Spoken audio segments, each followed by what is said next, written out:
On everyone, my name is Matt Jarbo. This is $3 Theater, and with Fantastic Beasts: The Crimes of Grindelwald, a couple weeks old, people have had a chance to watch it, and a lot of pundits online have spent a lot of time talking about it, myself included. I've talked about the movie quite a bit. I've put out the video of 5 things I want to see in Fantastic Beasts 3 in order to help kind of set the course correct for the franchise. And I've complained about J.K. Rowling's writings, but Screen Rant kind of posed an interesting theory when they posted an article today titled "J.K. Rowling is turning into George Lucas," which got me thinking, is that possible? Is J.K. Rowling actually turning in to George Lucas? I mean, obviously the comparisons are going to be made for the prequel trilogy being tied in to Fantastic Beasts, but I don't necessarily think that's fair. But let's take a look here at their argument and then we'll talk about it. It says, with the release of Fantastic Beasts: The Crimes of Grindelwald, it is clear that author and screenwriter J.K. Rowling is at risk of becoming the George Lucas of the Harry Potter franchise.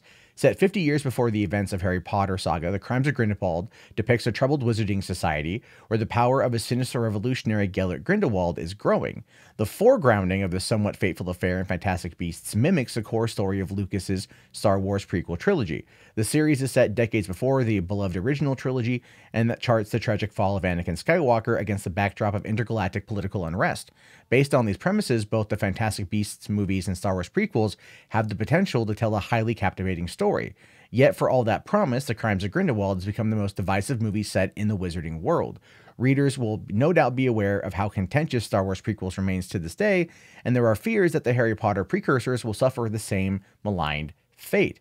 Which, okay, I think that's kind of unfair, to be honest with you, right? I do think that's kind of unfair. Going back and looking at The Phantom Menace versus Fantastic Beasts and Where to Find Them are night and day. All right, what Lucas attempted to do with The Phantom Menace was kind of reset the clock, right? He went back and he was like, okay, let's make C-3PO be built by Anakin Skywalker. Let's have R2-D2 meet C-3PO in this movie because they're kind of like the Rosencrantz and Guildenstern of the franchise anyway, right? They're just they're the pair of bumbling idiots that just kind of end up making their way through everything. Even up to episode 8, they're still there, you know what I mean? Over the span of like 50 years, they've been around, they've seen it all, and they get some memory wipes every once in a while, but still. But Fantastic Beasts starts off, and it's the wizarding world is, not necessarily in chaos or turmoil. Like, Gellert Grindelwald is out there, but he's been silent for a while. He's been quiet, because he's been slowly building up his, getting the information and everything he was doing in the first film as a way to get credence, right? He was trying to get credence to make the move against Dumbledore, which we learned more about in the second movie. But in the Phantom Menace, it was about, the midichlorians and the Force bringing Qui-Gon and Obi-Wan to Tatooine to meet Anakin, and then going from there and defeating the Trade Federation and the Droid Army, so on and so forth. This is about a political maneuver to take over. This isn't about like almost committing genocide, which is kind of what Gellert's up to. I can see the similarities, don't get me wrong. Either way, it boils down to mass control and domination, right? So there are those similarity and themes. But the character of Newt Scamander is not Anakin Skywalker as a kid. We know that Newt writes the book, and the book ends up becoming a core text at Hogwarts.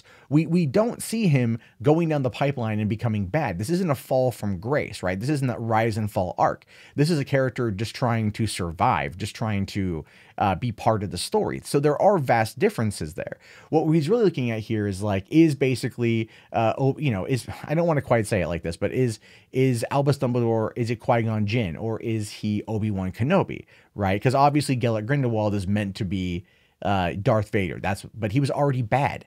He was already bad. So it doesn't really make a lot of sense. Now, goes on to say here that fans and pundits have begun to question Fantastic Beasts writer J.K. Rowling as they did George Lucas. Indeed, both figures hold huge amounts of creative control over these films since they are effectively the overseers of these sagas. But this is not to say that Fantastic Beasts series has failed or that it will suffer the same levels of vitriol as the Star Wars prequels. Certainly, numerous comparisons can be drawn between the makeup of Star Wars and Fantastic Beasts and their progenitors as well, but history can explain why the Star Wars prequels turned out the way they did and why J.K. Rowling is transitioning into the kind of complicated figure that George Lucas became. Now, that part is something I do relatively agree with, because George Lucas once said that no movie is ever really finished. And he said that, I recall, around the time the special editions came out in 1997. So it's been 21 years since those came out in theaters. And people were really, really, really kind of unhappy with some of the changes, right? Because they were tweaks. There were the tweaks and the alterations and things like that. And people really didn't seem to care much for that back in the day. Even though it was kind of new footage, updated footage, and so on and so forth, it still kind of rubbed people the wrong way. But Lucas did it inside canon. His changes happened inside canon. His changes happened in the movies. He didn't randomly tweet out the changes. He didn't randomly tweet out updates to certain things. He had whatever his ideas were that he wanted to alter. He definitely put them in the movies. Like, love him or hate him, right? He didn't sit there and talk about what this thing's intent was without showing it on screen. That's the difference between J.K. Rowling and George Lucas, right? If anything, arguing that J.K. Rowling is becoming George Lucas is insulting to George Lucas. What you should be saying is that, like, she's gone past George Lucas because she's in creative control. She wasn't, for this 5-film series, there's 8 films that preceded it that she was still heavily in creative control over that. Lucas did 6 films. She's currently on number 10, right? With numbers 11 through 13 still to come.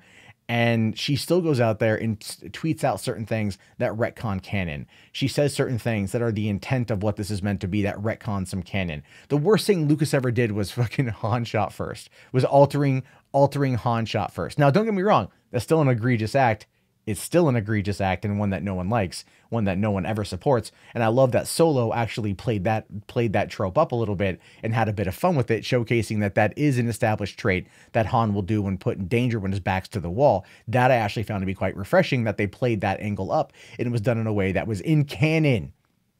In canon, not like George Lucas getting on Twitter like, well, really, and when Han was younger, he shot first when he was trying to escape and save Chewie. Like, that never happened. So trying to argue that George Lucas is that J.K. Rowling is becoming the new George Lucas is an insult to George Lucas. J.K. Rowling is far beyond that now, because she's gone years without really addressing any feedback. Luke is always he always took feedback to heart. He tried in Phantom Menace to tell a kid's story. It was a kid's story that he was trying to make for his kids, right? Jar Jar was made for his kids. The pod racing stuff for his kids. And there's also merchandising because he understands that kids bought the toys. I don't think he realized in Phantom Menace that those kids that were kids in the 70s and 80s have now grown up and have kids of their own, and they're not buying as many toys. So I think that's where he went wrong with Phantom Menace. Then he tried a little bit harder with Attack of the Clones and Revenge of the Sith. Both of those films were leaps and bounds better than Phantom Menace because he took the story in a different direction. Yes, he added political intrigue. He talked about different themes. It was a bunch of different avenues he was playing around with. This one went right for current political rhetoric, right? Like in this movie, J.K. Rowling might as well just said, this is really just a precursor for what's going to happen in 2016 when Donald Trump becomes president, because that's kind of what she was going for. Right. We know she's very avid. We know she's very vocal about her disdain for Trump, and that's fine. And then Gellert Grindelwald coming out and kind of playing up some of the supremacist aspects that she believes Trump espouses or his supporters espouse is part of what she's talking about here. And yes, trying to draw a parallel between like what Gellert's doing in regards to showing the future and World War II coming and whatnot. And he's trying to, I guess you could say, almost like prevent it maybe in the movie. It really is just kind of, I don't know. That was actually okay. That was actually all right. But that wasn't as hackneyed as other parts of the film. So what she does now is what everyone's doing now is they want to try to help JK create a better product. For the next 3 films to tell a cohesive trilogy. You have your 2 setup movies, fine. You have your 2 setup movies. That's cool. Move on with the rest of it. But to sit there and try to argue that she's the new George Lucas or she's turning into George Lucas, I don't think that's fair. I think Lucas is a fantastic storyteller. I think he's a fantastic producer. Elements of Indiana Jones 4 notwithstanding. But ultimately, he's done a lot of good stuff. He's done a lot of great stuff.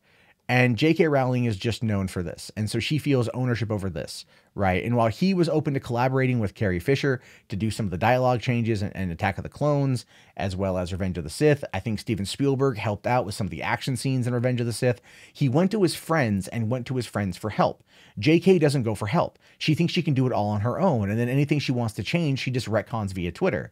So no, there's a vast difference between the two people in terms of how they approach the products that are both massively popular in pop culture and literature, and how they tackle these properties. And I think that Lucas learned through the years of doing it. I think he might, he had yes men around him constantly for Phantom Menace. That shield broke quite a bit, but between Attack of the Clones, the next 3 years it was different, and then between that and Revenge of the Sith, it was way different.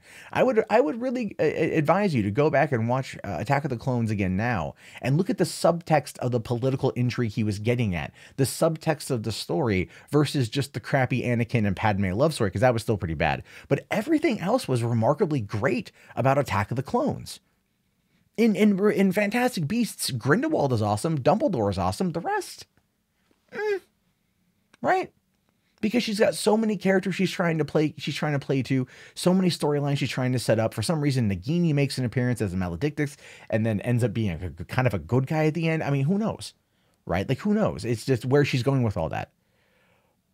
But it's the kind of stuff that makes people raise an eyebrow and everything else, right? And question it. Now, if she listens to that over the span of the next 2 years and she adapts the next script in order to kind of fix that, then that's cool, right? Then she will definitely be learning the way Lucas did. But trying to sit there and argue that she is Lucas now and never give credit to the fact that he did evolve as a storyteller over the prequel trilogy, and then still trying to insult the prequel trilogy is just one of the things, I don't know. I don't know. It's been 20 years, 21 years. Oh no, 19 years since The Phantom Menace, right? It's objectively not a good movie, but you can see the bare bones of what he was going for. And you compare that with Attack of the Clones and Revenge of the Sith, and you see the arc of Anakin and you feel the emotional impact when that moment happens. And that's why she's not that, because this emotional impact is not something we're going to get out of Fantastic Beasts, because who's the main character at this point? Newt? He's got no skin in the game. He's got no reason to fight Gellert. He's got no real reason to do any of it, right? So there's a difference there. So she's got to really change things up in order to make it a better movie, to make it a better property. Lucas at least had a core set of characters and a vision. Love it or hate it, it's that. So far, JK, taking her time to get there. So I don't think this is I don't think it's fair to say that yet. I can see what they're getting at. I can see the reasons why they want to say it, but I don't think it's fair I don't think it's fair yet. Anyway, I leave it to you, to your thoughts. I'm curious to know what you guys have to say about this. Let me know down in the comments below. Do you feel that J.K. Rowling is becoming the new George Lucas? She's already there. Do you feel that it's an unfair comparison? I do want to hear what you have to say about this, so let me know down in the comments. My name is, of course, Matt Jarbo. This has been 3 Buck Theater. If you guys, oh yeah, by the way, you can also call into our voicemail line at 818-350-3281. That's 818-350-3281. You can call in 24 hours a day, 7 days a week. Leave your comments, and then I will respond on the call-in. And please thumbs up the video, subscribe, and check back often for more content from me. Again, my name is Matt Jarbo. We'll talk to you guys later. Have yourself a great day, and peace out.